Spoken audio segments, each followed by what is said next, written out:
నేపాల్ మంటల వెనుక ఏం జరిగింది అనేది V6 వెలుగు రాసుకుంటూ వచ్చింది. రాజకీయ నేతల అడ్డగోలు అవినీతి, దశాబ్దాలుగా కుటుంబ పాలన, 3-4 ఫ్యామిలీల చుట్టే అధికారం, విదేశాల్లో పాలకుల పిల్లలు జల్సాలు, కటిక దారిద్ర్యంలో స్థానికులు, భారీగా పెరిగిన నిరుద్యోగం, సోషల్ మీడియాపై బ్యాన్తో దెబ్బతిన్న టూరిజం, రాజకీయ అస్థిరత, 17 ఏళ్లలో 13 సార్లు మారిన ప్రభుత్వాలు, పొట్టకొట్టి కోసం యుద్ధానికి నేపాల్ చాలా ఏళ్లుగా నిరుద్యోగం వెంటాడుతున్నది. 2024 20.82% నిరుద్యోగ రేటు నమోదైంది. చాలా మంది విదేశాలకు వలస వెళ్లారు. వేలాది మంది యువకులు రష్యా, ఉక్రెయిన్ ఆర్మీలో జాయిన్ అయ్యారు.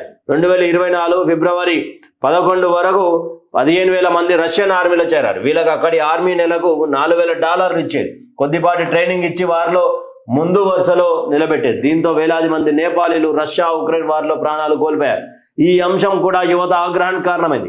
రాజకీయ నేతల పిల్లలు ఫారెన్ నుంచి వస్తుంటే గూచీ బ్యాగులతో ఇంటికి వస్తున్నారు. అదే నేపాల్ యువకులు మాత్రం ప్రాణాలు కోల్పోయి 6 అడుగుల క్లాత్లో శవాలై వస్తున్నారు అని జెడ్ యూత్ ఆగ్రహం వ్యక్తం చేసింది.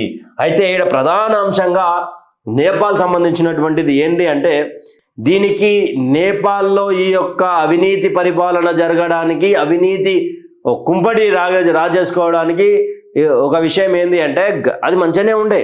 నేపాల్ రాష్ట్రం సపరేట్గా ఓ హిందూ రాష్ట్రగా బాగానే ఉన్నది, అక్కడ మంచిగానే ఉన్నది. అయితే ఎప్పుడైతే కొంతమంది పోయి ఆడ పంచాయతీ వాళ్ళని రానియకపోతే పంచాయతీ పెట్టి దాన్ని డెమోక్రాటిక్ చేయాలా, ఎలక్షన్ సిస్టమ్ రావాలా, ప్రధాని సిస్టమ్ రావాలని చెప్పి పంచాయతీ పెట్టి వచ్చినాక ఆడ స్టార్ట్ అయింది మొత్తం అవినీతి. ఎప్పుడైతే మన రాజకీయ పిల్లలు ఏడుంటారండి ఒకసారి ఆలోచించురి. మన రాజకీయ పిల్లలు ఏ దేశంలో ఉంటారో వాళ్ళ రాజకీయ పిల్లలు ఆ దేశాల్లో ఉంటారు. మన దాని నిరుద్యోగులు ఉన్నారు. ఏ రోజైనా ఒక రాజకీయ నాయకుని కుమారుడు, ఏ పార్టీ అయినా సరే, ఒక రాజకీయ నాయక కుమారుడు నిరుద్యోగిగా మిగిలిపోయినటువంటి దాఖలాలు ఏమైనా ఉన్నాయా? వాళ్ళ నాన్న రాజకీయ నాయకుడు, ఈయన రాజకీయ నాయకుడే. వాళ్ళేనా గ్రూప్స్ ప్రిపేర్ అయ్యి అశోక్ నగర్లో పండుకున్నటువంటి రోజులు ఉన్నాయా? వాళ్ళు అదే పడుకున్నా బెంచుకారే, నిలబడ్డా బెంచుకారే. వాళ్ళ పిల్లలు ఏనైనా ₹5 భోజనం తిన్నారా? తినరు. ఇవన్నీ కూడా జెన్జెడ్ అంటే ఇదే.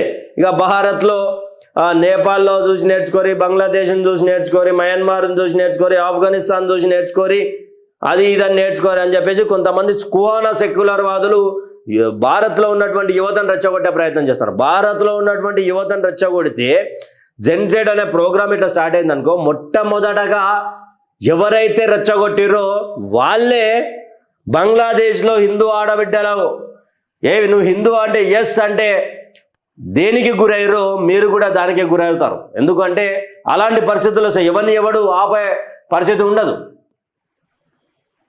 ఎవడెక్కడ నుంచి ఇంట్లోకి ఏం ఎత్తుకపోతాడో తెలియదు, ఎవరిని ఎత్తుకపోతాడో తెలియదు. దరిద్రం అట్లుంటుంది. అయితే ఇక ఈడ ఇంకొకటి ఏంది, దశాబ్దాలుగా కుటుంబ పాలన, 3-4 ఫ్యామిలీల చుట్టే అధికారం, 3-4 చుట్టూ దశాబ్దాలుగా ఒక కుటుంబ పాలన జరుగుతామని చేసి మన దాంట్లో కూడా, మన దేశంలో కూడా కుటుంబ పాలన ఎన్ని సంవత్సరాలు అవుతారు? మీరు కామెంట్ చేయరు మిత్రులు, కామెంట్ చేయరు. ఎన్ని సంవత్సరాల్లో మన దేశాన్ని ఒక కుటుంబమే పాలించిందో. వాళ్ళే స్వాతంత్రం తీసుకొచ్చినట్టు పోట్రీ చేసుకున్నారు.